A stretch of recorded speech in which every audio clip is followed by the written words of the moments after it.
Radio J. 15h, 16h30, Cyrielle Sarah Cohen. Radio J. Radio J. Le portrait psychologique. Et comme toujours à la fin de cette émission, Aurélie, je pense que ça va vous faire plaisir. On va débriefer ces minutes passées ensemble avec Joseph Agostini qui est à ma gauche et qui fait partie du milieu de la psychanalyse, on va dire, de la psychologie en même temps, les deux, parce que vous êtes psychologue et psychanalyste. Et puis j'ai vu que vous avez pris plein de petites notes, évidemment, Joseph, donc c'est à vous. Oui, j'ai été très attentif et très ému, il faut le dire quand même, quand je vous ai écouté, Aurélie Presson, parce que on va dire que vous êtes une exception et qu'à ce titre, c'est toujours intéressant d'écouter des exceptions. Mm-hmm. Andy Warhol et Duchamp n'ont qu'à bien se tenir. Vous pensez qu'ils auraient deviné que la télé-réalité allait mener à de tels propos un jour ? Oui, parce qu'on sait très bien que quand on ne fixe plus de limites, l'humain fonce. Eh bien, écoutez, c'est vraiment digne d'un philosophe, ce que vous nous, les petites pépites, les phrases comme ça que vous nous distillez au fur et à mesure. Mais brisé, c'est ainsi que vous vous définissez, à travers le titre de votre livre, dans un dévoilement de vous-même qui n'a plus rien à voir, justement, avec cette télé-réalité qui vous a rendu célèbre, rien à voir non plus avec les photos de mode, les galas de danse, les Instagram. Il y a une question que vous posez finalement, que vous posez en nous convoquant aussi dans cette question. Peut-on survivre à la télé-réalité ? Peut-on être écouté, considéré à sa juste valeur, ne pas être relégué aux oubliettes des bimbos de jadis ? Et je crois que vous nous donnez finalement la réponse, en quelque sorte. On peut vraiment dire autre chose et exister autrement après tout cela.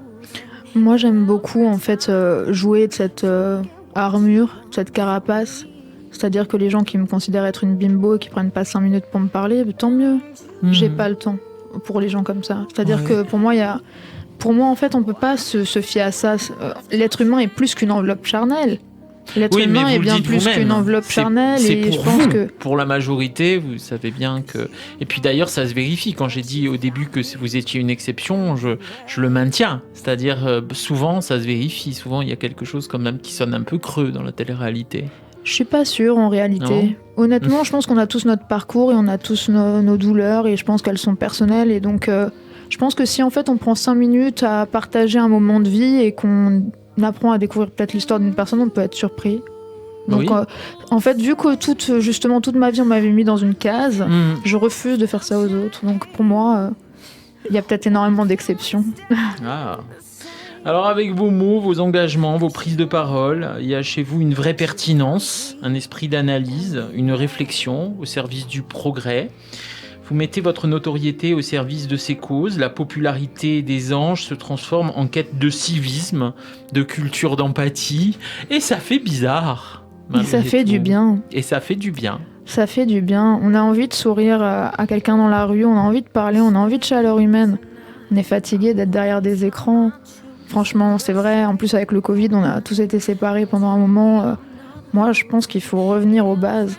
On est tous là, on est tous de la même espèce, arrêtons le génocide, notre propre espèce, aimons-nous, élevons-nous tous ensemble, franchement. Alors, la musique m'a sauvé la vie, nous avez-vous dit. L'art comme planche de salut, comme condition de la résilience, à l'heure où l'ennui crée l'addiction, où la détresse et la maltraitance amènent trop souvent à la dépression ou au suicide. Comment vous expliquez que des gens qui ont connu cette maltraitance, qui ont connu cette détresse, n'ont pas eu comme vous cette planche de salut? Parce que je pense que ça dépend aussi là du niveau de sensibilité déjà. Parce que pour aimer l'art, il faut avoir quand même une certaine sensibilité. Voilà, il y a des gens qui vont aimer d'autres choses. Des voitures par exemple, qui vont trouver leur sensibilité là-dedans. Je pense que voilà, mais après, je pars juste du principe que tout dépend de la récurrence dans laquelle on s'est fait lyncher. C'est-à-dire que je me permets... Quand on fait ça, quand on fait ça une fois, mais qu'on le fait 20 000 fois, en fait, on détruit une personnalité, on détruit un être, on détruit une âme. Et donc, si la personne, elle ne s'aime plus et elle ne s'apprécie plus, peut-être qu'elle a plus envie de faire ce voyage avec elle-même, parce qu'à la base, c'est avec nous-mêmes qu'on le fait, ce voyage de la vie. toujours très pertinente à chaque Ah bah fois. Joseph, là, vous êtes sur un os. Absolument. C'est le cas de le dire. Tout cela a commencé dans un manque d'amour. Tout cela s'est poursuivi dans une quête du regard de l'autre. Mais tout cela, et c'est votre courage, votre talent, aboutit à une pensée élaborée, modérée, à une intelligence sensible. Je me disais quand même que c'était difficile de trouver cette modération quand on a connu de telles choses. Souvent, on part dans les excès. C'est plus fort que nous. J'ai mes côtés extrêmes. J'ai mes petits côtés folie. Vous nous avez beaucoup parlé de modération, quand même, tout au long de cette émission. Je pars juste du principe d'invitation à la tempérance. Oui, le pouvoir de l'acceptation, on ne peut pas changer les choses. Elles sont déroulées comme elles le sont, donc pardonnons et avançons. Alors pour terminer, je vais vous dire une citation, vous allez me dire à votre avis de qui il s'agit, d'accord ? Je suis égoïste, impatiente et peu sûre de moi, je fais des erreurs, je suis hors de contrôle et parfois difficile à gérer, mais si vous ne pouvez pas me supporter pour le pire, nul doute que vous ne méritez pas le meilleur. Oh, je sais qui c'est en plus. C'est vrai ? Oui. Je le dis ? Oui, dites-le. C'est Marilyn Monroe ? Oui, mais je le savais. Parce que c'est la fin qui m'a parlé. Si vous méritez pas le meilleur. Ouais. C'est ça qui m'a parlé. C'est Marilyn Monroe qui passa aussi une grande partie de son temps, elle en famille d'accueil, en orphelinat, horrible. Qui a été justement aussi humiliée, voire suppliciée. Et Marilyn s'est perdue dans la gloire, dans les paillettes, dans cet amour vampirisant du public, avec cette solitude des draps mouillés par les larmes à la fin. Et quand on vous écoute, Aurélie Preston, je crois que tout le monde a été de mon avis aujourd'hui. On a envie que vous trouviez un phare dans la nuit, que vous ne vous perdiez pas dans ce lit mouillé de larmes sans doute, et que vous vous sauviez de votre enfance. Voilà ce que je dirais. Bah, c'est gentil, merci. On fait ce qu'on peut en tout cas. Mais je pense que le phare, ça doit être moi. C'est à moi de révéler la lumière.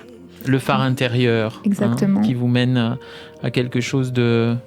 peut-être de l'ordre de la quiétude, de la sérénité et de la fin de la souffrance. Exactement, et j'aime bien citer l'art japonais, justement, le Kenshi-gi, je crois.